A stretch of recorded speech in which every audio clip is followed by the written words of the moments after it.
You bought an R36S console and think it might be a clone? Don't worry. Today I'll show you how to figure out whether your console is original or a clone and how to install ArkOS firmware on it to make it much more enjoyable to use. This video will help you unlock the full potential of your console.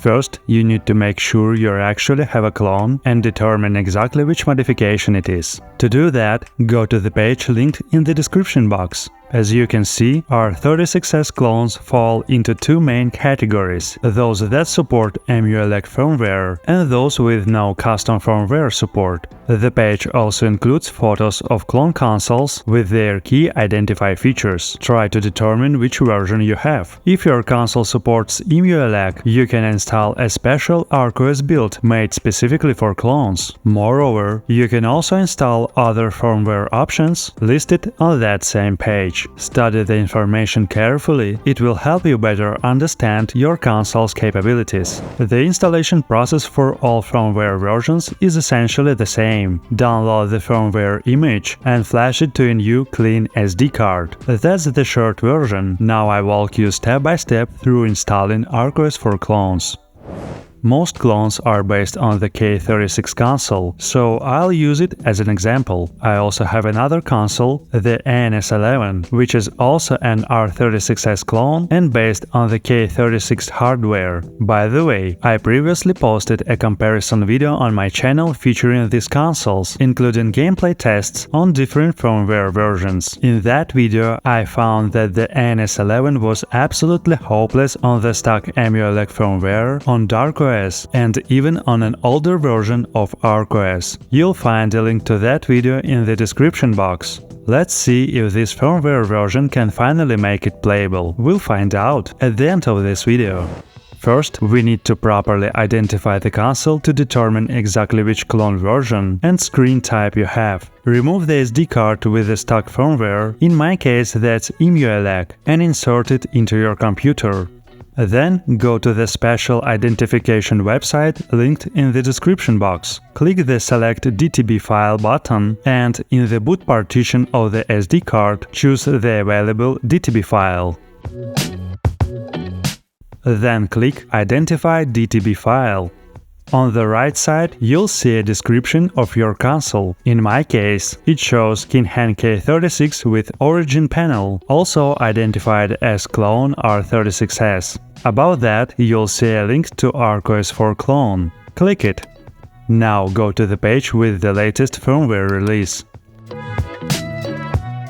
At the very bottom, you'll find a multi-part archive containing the firmware.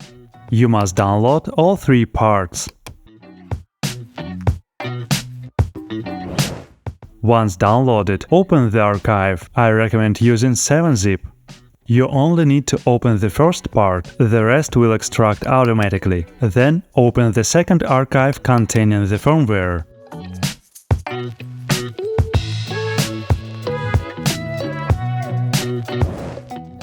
Move the extracted firmware file to any folder on your computer.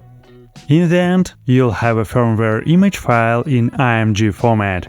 Next, you need to flash this file to a new clean SD card. I recommend using Rufus. It's very simple and most importantly free. You'll find the download link in the description box. Select your SD card. In the boot selection section, choose disk or ISO image. Then browse to where you saved the ArkOS image file. Click Start to begin flashing.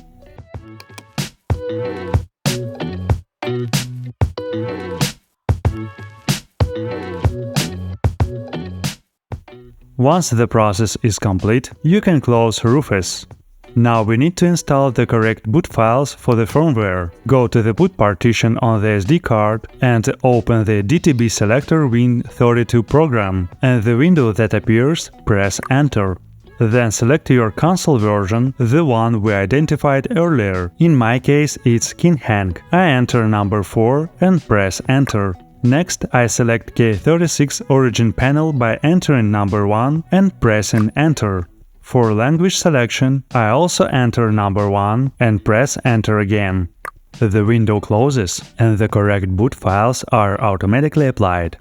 If you have a different console version, for example, another R36S clone, select option number 6 and then choose your specific model according to the website where we identified the clone version earlier. And before we continue, please take a moment to like this video, subscribe to the channel and leave a comment. It's super important for promoting both the video and the channel. Also, don't forget to click the bell icon so you won't miss any new videos. And if you want to support the channel even more, you can hit the hype button. It helps push the video to new audiences and brings even more people into our community. Now you can safely eject the SD card and insert it into the console to begin the installation. I power on the console and the installation process starts. It takes about 5 minutes, so I'll speed up the footage a bit.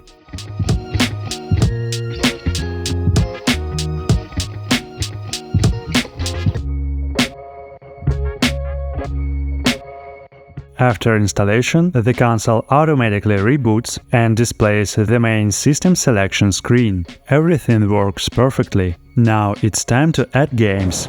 To do this, I insert the default SD card with the game collection and the new SD card with ArkOS into my computer. I need to copy the games from the EROMs partition on the default SD card to the EasyROMs partition on the new SD card, placing them into the corresponding system folders. For example, if I want to copy Game Boy Advance games, I open the GBA folder and copy all the files into the same GBA folder inside EasyROMs.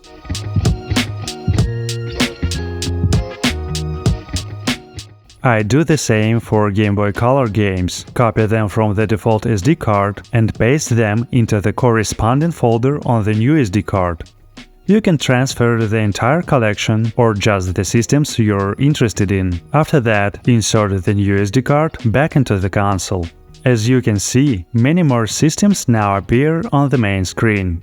I also want to test the Wi-Fi adapter and install the latest version of Portmaster. As you can see, my Wi-Fi adapter works perfectly with this version of ArkOS. I just need to enter my Wi-Fi password. Once connected, I can exit the options panel and check the Wi-Fi status in the main menu. It shows up. Now I can launch Portmaster from the options section.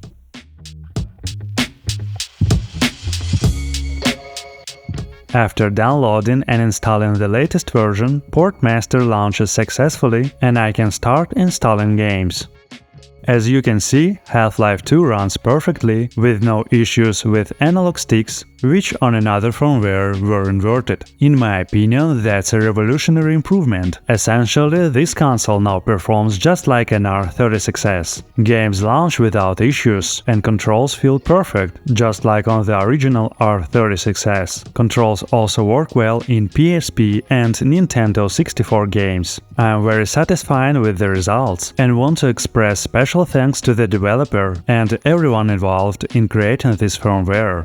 I also tested the ANS11 with this version of ArkOS, and unfortunately the result was exactly the same as before. Yes, I was able to launch Mario Kart 64 and it runs stable, but other games either freeze or crash during loading. That's disappointing and once again confirms that clone quality varies. Some can perform reliably and come very close to the R36S experience, while others are simply junk that I recommend either not buying or returning to the seller.